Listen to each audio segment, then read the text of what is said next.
Good evening and a very warm welcome to the Grassroots Weekender Show. I'm Mal Lee, your host for this evening. Well, I'm not really, am I? Because I've got a full house today and it's always all COVID related.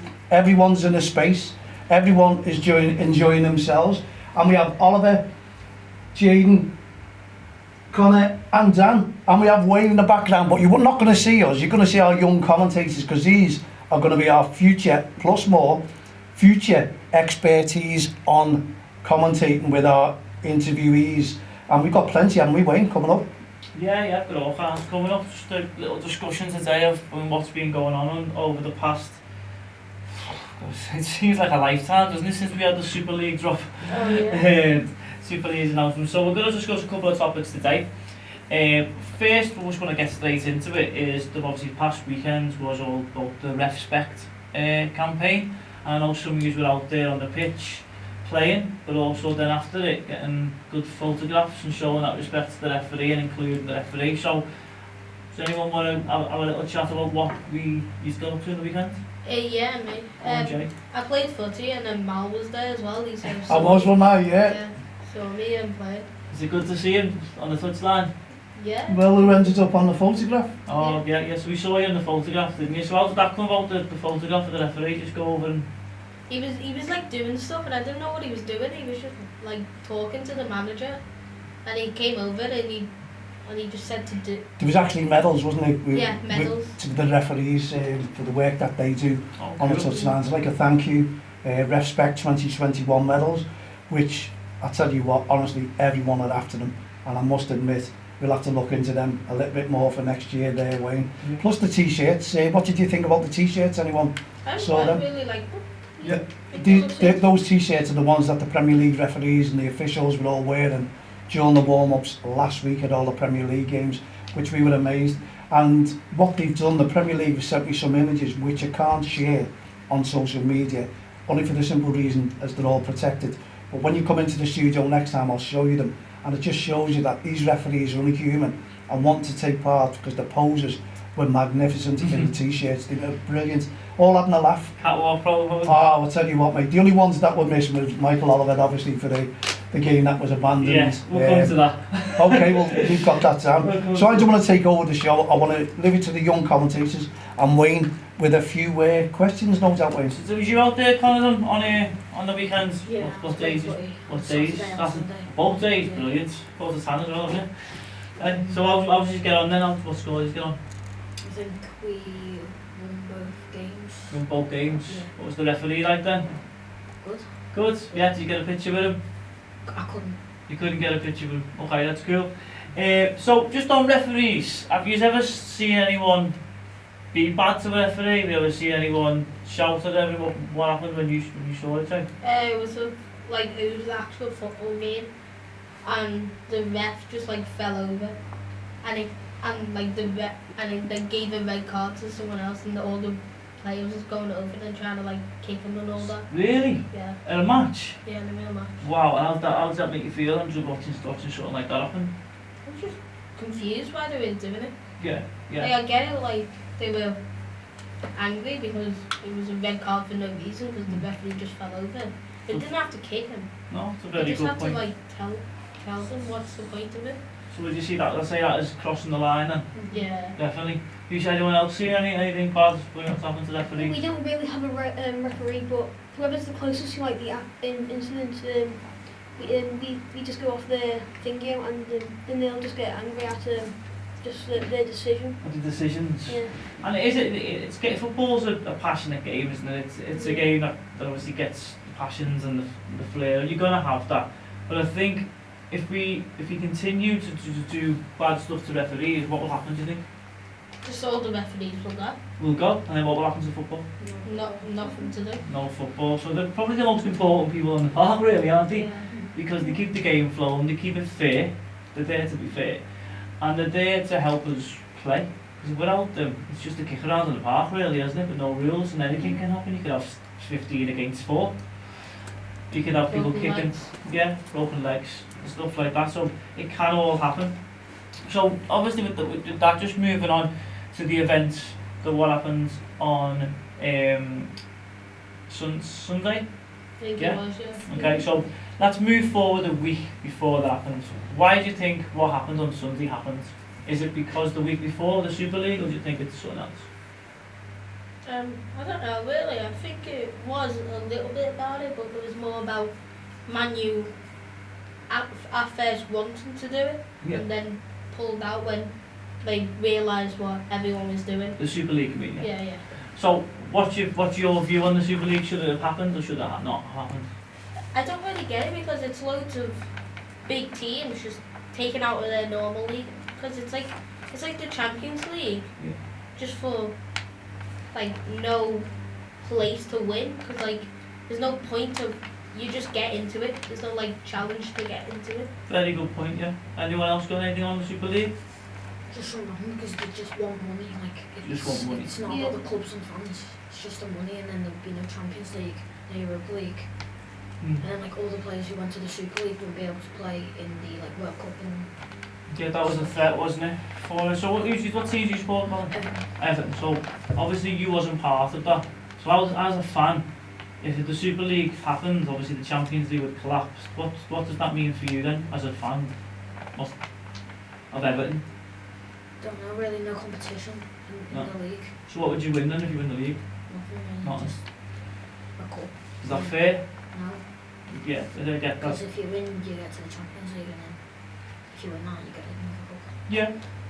And you've got to think about competition, because the reason we have these leagues, and the reason that like leagues are so good, because anything can sort of happen, can't it? In a game of football, anything. How many times have you saw maybe your dad or anything go, oh, that team let me down and bet, because we always think that team's going to win, That's but literally. they my don't. dad. But they My don't. dad. I'm let down there because it's a break of no footballs that way. You can have last night Arsenal. How did anyone watch the Arsenal game last night? No, I didn't. Literally had 85-90% of the possession against Villarreal, but got knocked out, lost. Because they lost all, yeah, didn't get a goal, they couldn't score. They did the post, hit the bar, sometimes it's just not your day. And then, does anyone remember Leicester City winning the league? Yeah, that was. I honestly was shocked. Wasn't that, did you like that though? Yeah, because they were bottom of the league. They were just promoted, bottom of the league, and they just somehow win every single game and then come on top. And win the league? That's like... It was like one in like 5,000 for them to win the league. So if the Super League were to happen, would that story ever happen again? Maybe there's a chance. But if they're not involved, and all the money's going to the Super League, No, then. no? Because it becomes what you call a monopoly, doesn't it? It becomes this little circle of teams, as you said before, no one else can get into, and they can't be relegated out of it. So Leicester would never have that opportunity again. And look at the season they're having this season, where are they now? Like fourth, yeah. Yeah, the fourth, yeah, and West Ham are there as well. Liverpool fell down, yeah, different reasons, but no one should have any divine right, should they, to get in the top four? If you do that, then no one ever, on the start of the season, when we're all zero, has that, like, ambition. We can do it, that could be our season. And can you imagine being a Leicester fan that season? They would never have dreamt of winning the league that year. We would think they were going to fit, it'd be good if we just stay up. And what happened? They went to the top of the world. Everyone knows the name. Imagine if that was, I don't know, Burnley next season. Thing with it though, they also like did good on the Champions League as well. They got to the quarters. They did. They did really, really well. They were unlucky not to get through against Leicester United, but they played really well against them. So, Like, because Leicester's was like a League One team then, and then just won the league, and then going against Atletico Madrid and all that. it's amazing, isn't it? Yeah. It's absolutely amazing. And that could be the same again for next season. They could be in it. West Ham could be in it. It's a bit bad, isn't it? Yeah. So as young people, that would stop your any of your dreams or anything like that of watching your team, say Everton, have that opportunity. Like Liverpool fans, even you, Jayden, like I've been lucky enough, I've been to 2 Champions League finals, we've won one. So that's what I'd want for my kids and for yous. And Everton to have maybe an opportunity to go and do that. You never know. Everton are making really good strides at the moment. Well, a decent season this year. And next year, if they would get a couple more players, they could challenge. And you never know, they could have the one season of their life and then get into the Champions League and then have that other season where they go all the way. If you remember in 2005, Liverpool won the Champions League and we didn't have the best team. No. Sometimes it's just about knockouts, isn't it? So let's move forward a week then from the Super League to the events that happened in Manchester on Sunday. So how did you watch it? Did you see it? I saw bits of it, but I didn't see like all of it and what actually happened. So what's your take on what happened? I didn't really know what was happening, and then I went on to TikTok obviously, and then it was all over that. Yeah. So what was over it? What was it? What did he say? Like all the fans in the stadium and like on the like seat things where like all the things are, and then like people on top of the nets, Yeah. and then people like kicking footballs around and stuff. Yeah. And Okay. then the litter outside when you went.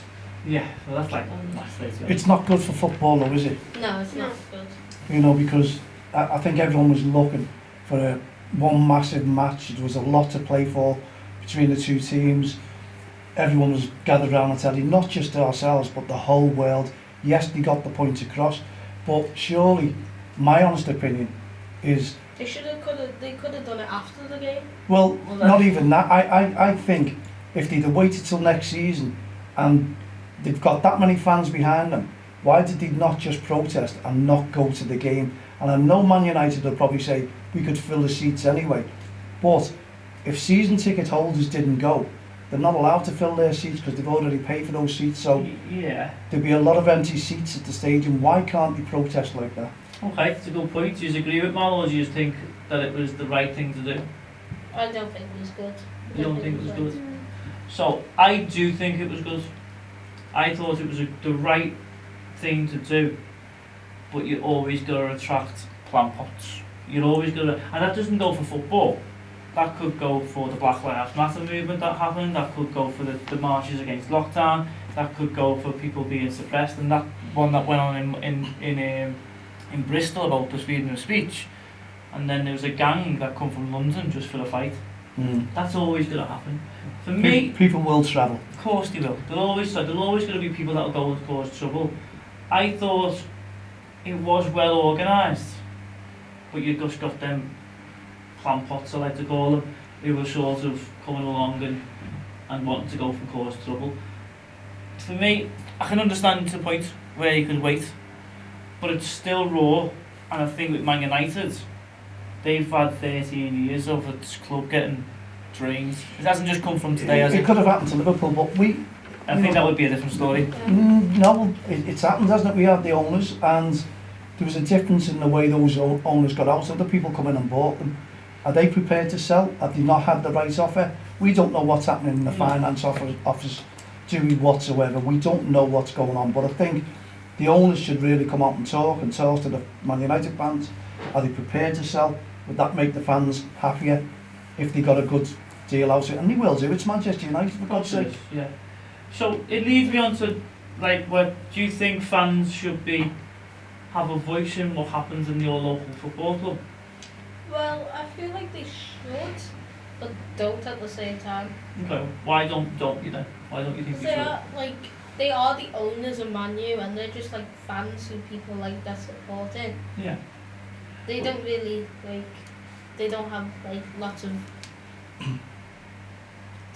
They don't own the club, do Yeah, they? It's don't not own their property to be the owners. I can get that and understand, and to be fair, you're right what you're saying. Anyone that owns something, it's their right to do whatever they want with it.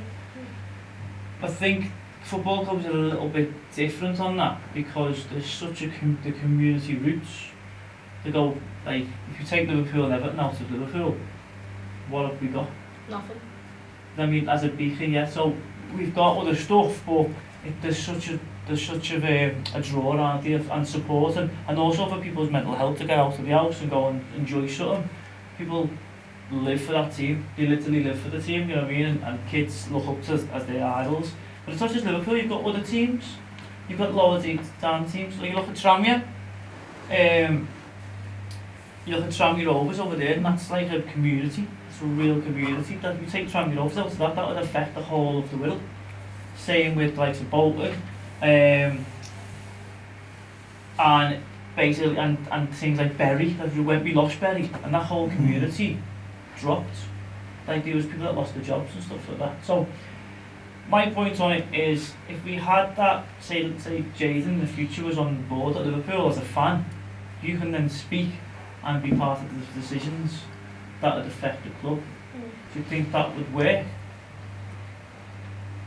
Or not? I don't think it will work. I don't think it would work because the people that own it. I feel like people will just like get over it and like say like they've got so much power now. They'll just like act like they run it and say like give Man U 15 points at the start, give Liverpool 100. Yeah. Do you think that they try and move the goalposts that they've done already? Yeah. Oh, cool. Okay, brilliant. That's a good discussion. Thanks very much. So about what we're doing here, young commentators. What do you think about this? Have you found it? I know we've been on Zoom for God knows how long, but you have done really, really well. If you think about the stuff that you have done, what's been a favourite part up to now on the Zooms? Bless you. Thank you. Bless you. Live on air. There you go, Wayne. Sneeze, I did cover Well myself. done, Colin. Have you liked it all yourself? Yeah. What have you liked about it the most? What's been your favourite part of it? So you don't have to go anywhere. You don't have to go anywhere. We dragged you out today. We dragged you out today. So I know it's been tough on Zoom. It's easy on Zoom sometimes, isn't it? Because obviously you can log in at any place, yeah. But it is nice to get out as well and come to places like this, which is a proper studio, where you could be doing an interview very, very soon. How would you feel about that? It's pretty fun about it. Yeah. So you did well last week at interviewing Mal, didn't you? Excellent, yeah. And what you did really good. Yeah, and obviously, whether you come to a studio, it's an experience for the kids here as well. Whether you say anything, whether you don't, it's nice to learn, because you'll go home, take it in and start thinking to yourself, right, I know what to do now. When a person comes in, like yourself, Wayne, wants to be interviewed, you'll start asking the questions, you start writing down, you start learning, you start getting keener, you start thinking, do you know what, like we've got these handheld now, you can pick that recorder up and just show the camera there, someone there, not the microphone there, Wayne. Oh, no, it is. Brilliant day, Ronnie. Well, anyway, hold it up. so that's what you'll be going out and you'll be recording, you to be doing interviews to your parents, maybe, to players, and it's just an experience that we wanted to get you into the studio to look at it and just to give you that little bit of confidence. Obviously you're getting to know us now, we're getting to know yourselves, and it's going to be a breakthrough, isn't it, really? Yeah, it's right. I think it's all done absolutely brilliant. And one test that we've got, Wayne, we've just got over 2 minutes left of the show, so let's get as much in as we possibly can. Okay, didn't know you would tell. It's flowing, yeah. Flowing. Yeah, so, okay, so what would you like to do then? Or who would you like to, in reason, would it be somewhere you'd like to interview? Would it be someone you'd like to go and speak in your local area? So I'm thinking about maybe football, your local football teams, or school teachers, or Maybe my own football team. your own football team. So you'd like to interview the manager, maybe? Yeah. Oh, that'd be interesting. There you go. So Mal can arrange that when you're out on the pitch, to able to get yourself a little T-shirt, get yourself your recorder, and you can then get out and do that. What about you? Who's you? Have you thought of anyone? We put you just on the spot, haven't we? Put you all on the spot. Of course you have. Anyone interested? Any footballers? Any singers? Oliver, you must know. What about your dad? He'd be good, wouldn't he? Come on. Olivers. Ollie Oh, Mears. yeah, there you go. And he's a footballer, he likes football. I think he owns the team now. Yeah, he plays those charity games as well. Plays the charity game, soccer, he's a good player. And he also owns a team down in Essex. I'll get that next week for the team that he actually owns. But yeah, I'm very happy. You've done really, really well. You should be proud of yourselves. I know it's hot in here as well today, but what do you think of the studio before we go? I love it. You love it? Yeah, it's You fun. fitted bar in, haven't you? Yeah. So can you see yourself soon doing an interview in here? Well, they'll all be able to have a little go on the interviews themselves. You know, we can interview each other. Just have a little practice and we'll show you how to do it, how to load it up. Just have a practice and delete it all and keep going and just start talking. And being interviewing is basically just the way we are now, having a little discussion. And that's all it's about, Wayne, isn't it? You know, feeling confident, get yourselves comfortable, start thinking about your questions, start thinking about, I like this. Don't let anything put you off. Just be confident when you come into the studio and start thinking the next time you come in, you're going to be looking to interview someone, maybe Wayne himself, over what Wayne is doing and the contracts that he's sort of getting. I'm sure he'd like to talk about them. Yeah. Cool, that'll be good, yeah, I wouldn't mind that. Right, so I'd just like to finish the show now. I'm just going to call everyone out, and we're just going to say thanks very much to everyone who's been involved. Oliver, Jayden, Connor, Dan, and also Wayne. So we've ended this Saturday show. I hope you'd enjoy it, and I'd like your feedback. maladon'texttheline.com with young commentators. In the meantime, we'll be back again tomorrow night at 7 p.m. So for myself, Maladon, and all the team here at the Grassroots Show, Don't Cross the Line and Respect programme, have a great evening. From all of us here in the studio, good night, God bless. Alright. Goodbye.